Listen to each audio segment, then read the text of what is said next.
próxima refatoração que eu vou fazer é no Error Handling dos callbacks, ou seja, o tratamento de erros dos callbacks. Só que observe uma coisa, aqui nos listeners de eventos, a delete game contém um catch, que está recebendo o erro caso a remoção do game não seja feita com sucesso. A add game também tem um catch que recebe o erro caso algo dê errado no momento da adição do game. Mas olha só, o onSnapshot tem um callback update games list, mas se eu vier aqui na declaração desse callback, eu vejo que não existe um tratamento de erros para o onSnapshot. Ou seja, não existe nesse código um tratamento de erros para caso algo dê errado no momento de adicionar um document no banco, por exemplo. Então o que eu vou fazer agora, na verdade, não é um refactoring, porque não existe código de tratamento de erro para eu refatorar aqui. Ao invés de refatorar, eu vou de fato implementar um Error Handling. Só que é o seguinte, eu não vou implementar esse tratamento de erros do onSnapshot usando then e catch ou try catch. Por quê? Se você olhar a documentação do Firebase, você vai ver que esse método onSnapshot pode receber como segundo argumento uma função, e essa função vai receber o objeto de erro por parâmetro caso algum imprevisto aconteça na execução do onSnapshot. Vamos ver como que vai ser isso na prática? Olha só, se eu inserir uma string game como argumento do collection, isso aqui é o que o Firebase chama de invalid query, ou consulta inválida. Por que é inválida? Porque não existe um collection game no singular lá no banco de dados. Só existe um collection games no plural. Então, como essa query é inválida, se eu testar o código, a mensagem do erro diz que o erro aconteceu no Snapshot Listener devido à falta ou à insuficiência de permissões. Esse erro não diz especificamente que o erro aconteceu porque o collection não existe, mas se você olhar a documentação do Firestore, você vai ver que existem duas ocasiões para o onSnapshot falhar. Ocasião 1, permissões de segurança, ou seja, quando você tenta acessar um dado lá no banco que você não tem permissão, e ocasião 2, query inválida, que é o que está acontecendo aqui. Só que se um atacante tenta acessar esse dado lá no banco e recebe um erro dizendo que esse collection não existe, por exemplo, isso seria uma dica para esse atacante. Então por isso essa mensagem só diz que o erro aconteceu devido à falta ou à insuficiência de permissões e não deixa claro se esse collection existe ou não lá no banco. Então agora que eu vi o erro, se eu simplesmente inserir log como segundo argumento do onSnapshot, agora esse erro foi pego e exibido no console. Se eu remover o log, observa que quando um erro não é pego, além dele ser exibido em vermelho no console, uncaught error é exibido. A tradução de uncaught seria não capturado. Ou seja, se esse erro não está sendo pelo menos recebido como parâmetro em uma função de tratamento de erro, ele é considerado um erro não capturado.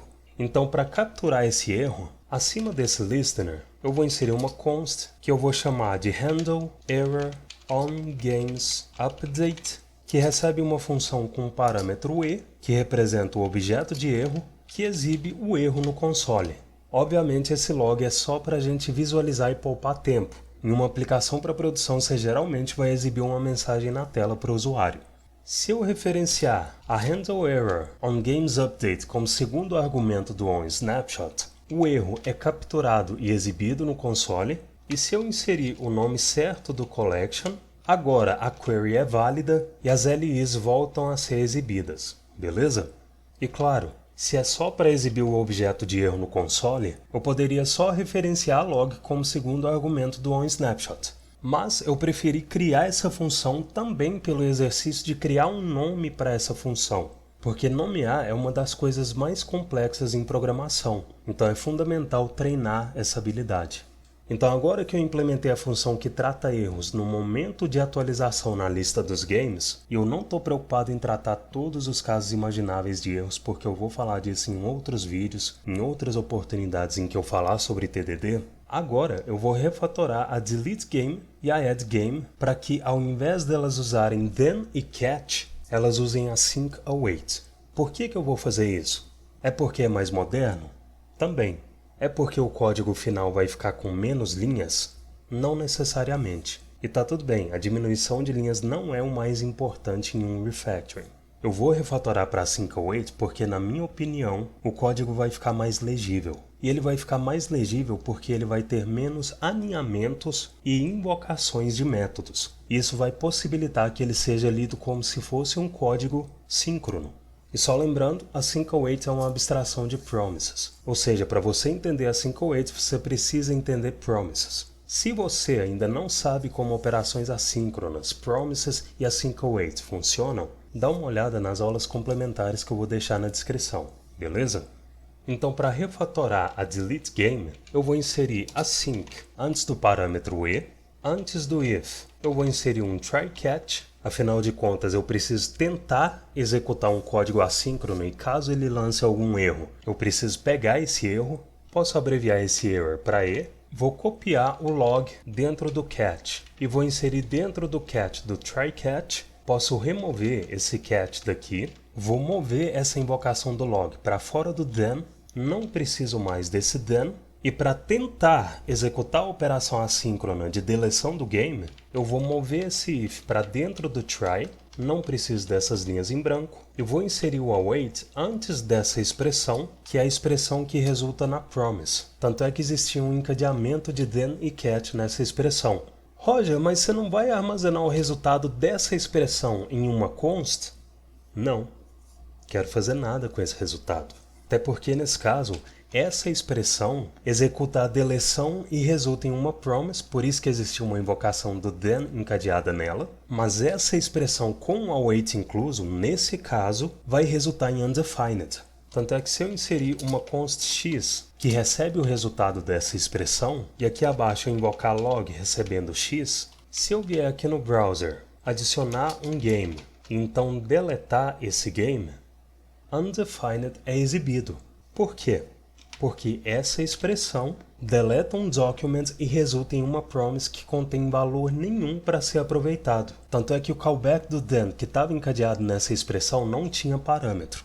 Então, o await aqui está servindo basicamente só para pausar a execução desse código abaixo, enquanto a promise do delete não é resolvida. Beleza? Então, eu posso remover essa const x e o log x, e como você já tomou spoiler, se eu adiciono um jogo e deleto esse jogo, o delete é executado, a promise é resolvida e game removido é exibido. Roger, por que ao invés de adicionar jogo novo e deletar, você não deleta um desses 3 jogos aqui?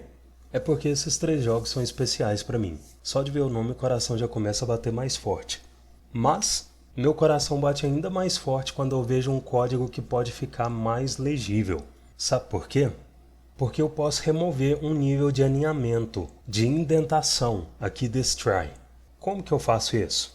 Eu vou mover esse if para fora do try, vou trazer também o fechamento do bloco dele, vou indentar essas 2 linhas dentro do try, e agora, como eu só quero executar o código que vai deletar o jogo se o elemento clicado de fato foi o botão de remover o jogo, que em outras palavras é quando a remove button ID armazena o ID do jogo, eu vou inserir not remove button ID e dentro do if eu vou executar um return. O que vai acontecer aqui? Quando um elemento que não for o button for clicado, essa expressão vai resultar em undefined e remove button ID vai armazenar undefined. Undefined é um valor falsi, mas por causa do not, essa expressão resulta em true, o if é executado e nada abaixo do return é executado. Agora, quando o button for clicado, essa expressão vai resultar no valor do atributo que o data-remove-do-button armazena. O if não vai ser executado, porque agora o remove-button-id armazena um valor truth e essa expressão resulta em false, e esse try-catch aqui abaixo vai ser executado normalmente. Essa técnica que eu acabei de implementar se chama return early. E ela consiste em escrever funções de forma que o resultado esperado só seja executado no fim da função, caso nenhum imprevisto aconteça. Então observa que usando esse design de código, agora existem menos níveis de indentação, e isso faz com que a leitura dele seja mais linear. Se eu quero encontrar qual é o resultado positivo, o resultado esperado dessa função, eu encontro esse resultado rápido quando eu olho a parte inferior da função, e a execução da função é interrompida imediatamente em casos inesperados, evitando a possibilidade de partes do código serem lidas de forma desnecessária. Esses são motivos pelos quais, na minha opinião, faz sentido usar o Return Early aqui. Vamos testar?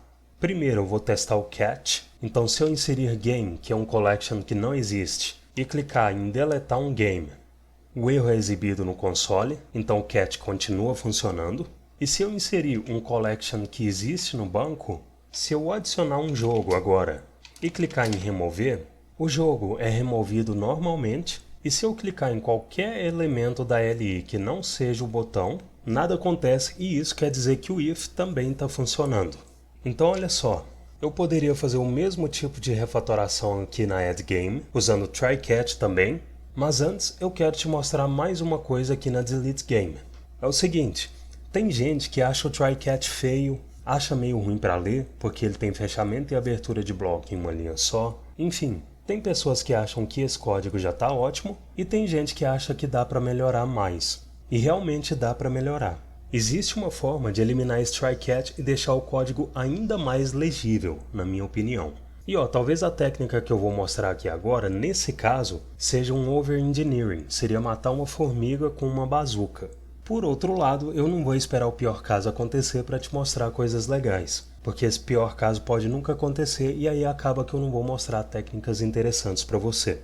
Então fica aqui o aviso, vou enfatizar de novo. A técnica que eu vou mostrar pode ser muita coisa só para essas duas funções que vão ser refatoradas, mas é uma técnica muito legal para evitar try catch que eu acho que você vai gostar de conhecer. Como que é essa técnica? É o seguinte, logo aqui acima da Delete Game, eu vou implementar uma função chamada to. Então const to, que recebe uma função. O que a to vai fazer? A to vai receber uma promise por parâmetro e vai retornar o resultado de promise.invocação do then e vou encadear no then a invocação do catch. Então até aqui, independente se a promise que foi recebida por parâmetro for resolvida com sucesso ou não, a invocação da to vai retornar uma promise que contém esse resultado, porque then e catch sempre retornam uma promise, certo?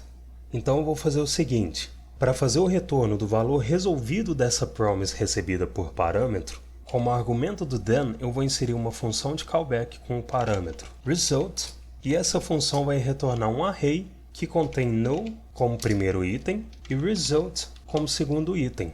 Agora, se por acaso acontecer algum erro, para fazer alguma coisa com esse erro, como argumento da invocação do catch, eu vou inserir um callback com o parâmetro error, e esse callback vai retornar um array que contém uma referência do error.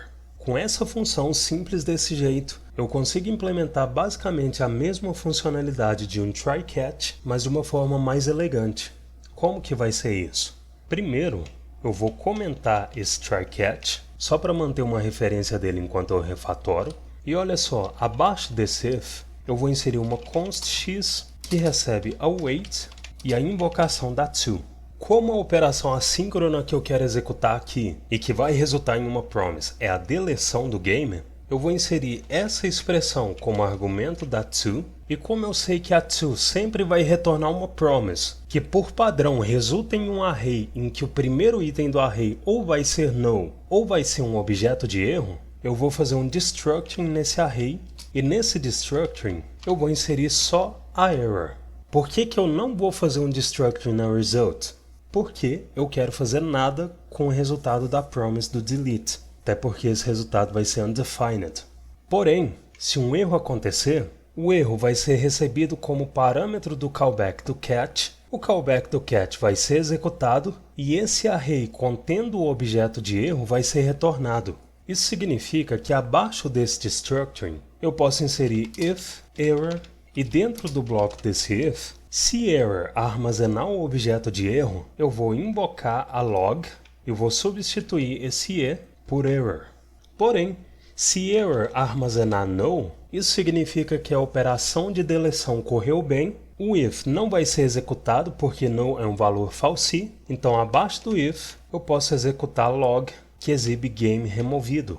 Obviamente eu preciso inserir um return aqui dentro do if, senão o código abaixo dele vai ser executado mesmo que tenha acontecido um erro na deleção do game. Posso remover esse try-catch comentado, e como eu quero que logo após a execução dessa log dentro do if o return seja executado, tanto faz eu deixar o return abaixo da invocação ou do lado dela, porque o return só vai ser executado depois que a invocação da log acontecer. E eu sei que a log retorna undefined, mas nesse caso tanto faz, porque se eu deixasse o return na linha de baixo, undefined seria retornado do mesmo jeito, porque toda função em JavaScript que não retorna um valor retorna undefined.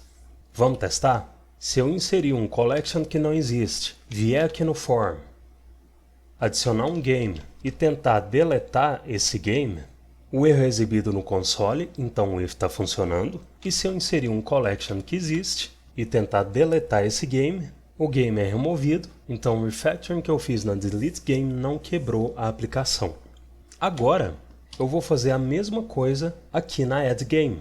Então eu vou mover a declaração da to para acima da add game, vou inserir async antes do parâmetro da add game. Por enquanto eu vou comentar esse código que adiciona o game, e para usar a to, acima desse comentário eu vou fazer um destructuring que contém error, vou inserir await e a invocação da to, vou copiar toda essa operação assíncrona de adição do game, porque essa operação retorna uma promise, e aqui abaixo eu vou inserir o código que deve ser executado, ou seja, if error, aqui dentro eu vou colar essa invocação da log, mas com error ao invés de e, vou inserir um return antes dessa invocação, e se a adição foi completada com sucesso, abaixo do if, eu vou colar esse código que exibe que o game foi adicionado e reseta e dá foco no input.